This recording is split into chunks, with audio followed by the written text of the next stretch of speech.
Dalam pusat keuangan terbesar di Asia Tenggara, ada sebuah kisah sukses kolaborasi antara dua negara tetangga. Singapura, sebagai megapolitan finansial, dan Indonesia, sebagai kekuatan ekonomi yang tumbuh pesat. Namun, mengapa Indonesia memerlukan Singapura? Mari kita mengungkap misteri di balik hubungan investasi yang merajut kedua negara ini dalam satu alur yang kaya. Melalui perjanjian bilateral yang kuat, investor-investor kelas dunia, dan potensi investasi yang melampaui angka ratusan miliar dolar. Selamat datang dalam perjalanan menelusuri mengapa Singapura adalah mitra yang tak ternilai bagi Indonesia. Singapura, sebagai pusat keuangan terpenting di Asia Tenggara, memainkan peran krusial dalam mendorong investasi di seluruh kawasan. Di antara negara-negara di wilayah ini, Indonesia dianggap sebagai salah satu tujuan investasi favorit Singapura. Hal ini disebabkan oleh peran ekonomi Indonesia yang dianggap sebagai kekuatan besar di masa depan. Menurut Badan Koordinasi Penanaman Modal, BKPM, Indonesia, Singapura telah menjadi sumber investasi asing terbesar di negara ini sejak tahun 2014. Pada tahun 2020, investasi asing ini mencapai lebih dari 9,8 miliar dolar AS, jauh melebihi Tiongkok dan Hong Kong yang masing-masing berinvestasi sebesar 4,8 miliar dan 3,5 miliar dolar AS. Pertanyaannya adalah, bagaimana Singapura menjadi investor asing terbesar di Indonesia? Hubungan erat antara kedua negara ini tercermin dalam perdagangan bilateral terbesar di antara negara-negara blok ASEAN, yang mencapai 36,3 miliar dolar AS pada tahun 2020. Selain itu, tren investasi telah meningkat karena ada satu perjanjian yang menjadi kunci, yaitu Perjanjian Investasi Bilateral, BIT, Singapura-Indonesia. Perjanjian ini mulai berlaku pada tahun 2006 dan dirancang untuk memperkuat hubungan ekonomi antara kedua negara. Perjanjian ini telah diperbarui beberapa kali, yang terbaru mulai berlaku pada Maret tahun 2021.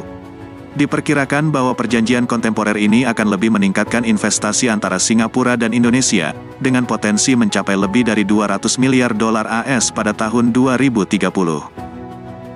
Investasi saat ini dipengaruhi oleh berbagai faktor, namun, yang paling dominan adalah peran diperankan oleh ekuitas swasta, seperti investor institusi dari Singapura, serta organisasi yang dikelola pemerintah seperti Temasek dan Dana Kekayaan Berdaulat GIC.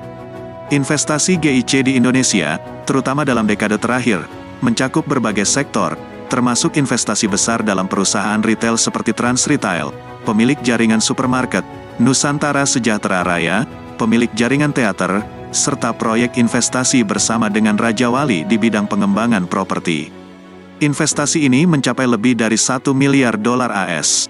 Namun, yang lebih menarik adalah peran GIC sebagai salah satu dana ventura terbesar untuk startup Indonesia saat ini dan di masa depan. GIC telah membantu mendanai startup seperti Bukalapak, Si Cepat Express, dan bahkan membeli saham dalam Bank Jago, bank digital pertama di Indonesia. Selain Dana Kekayaan Berdaulat Singapura, Temasek Holdings, yang juga merupakan perusahaan manajemen investasi yang dimiliki negara, merupakan investor aktif.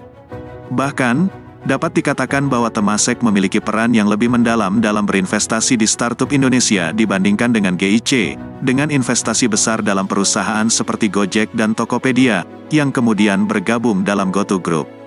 Pemerintah sendiri telah mengumumkan investasi sebesar lebih dari 9,2 miliar dolar AS di Indonesia, yang akan difokuskan pada investasi berkelanjutan, seperti energi terbarukan dan pembangunan pusat logistik pelabuhan, yang akan menjadi kunci dalam meningkatkan perdagangan Indonesia secara keseluruhan.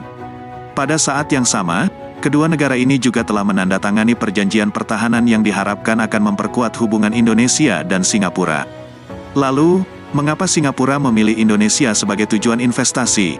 Menurut Perdana Menteri Singapura saat ini, Lee Hsien Loong, pemerintah mereka mendorong perusahaan-perusahaan Singapura untuk lebih berinvestasi di Indonesia, terutama karena lingkungan bisnis Indonesia semakin membaik. Hal ini terlihat jelas dalam peringkat kemudahan berbisnis Indonesia di panggung dunia. Pada tahun 2013, Indonesia berada di peringkat 129, tetapi pada tahun 2020, peringkatnya meningkat menjadi 73.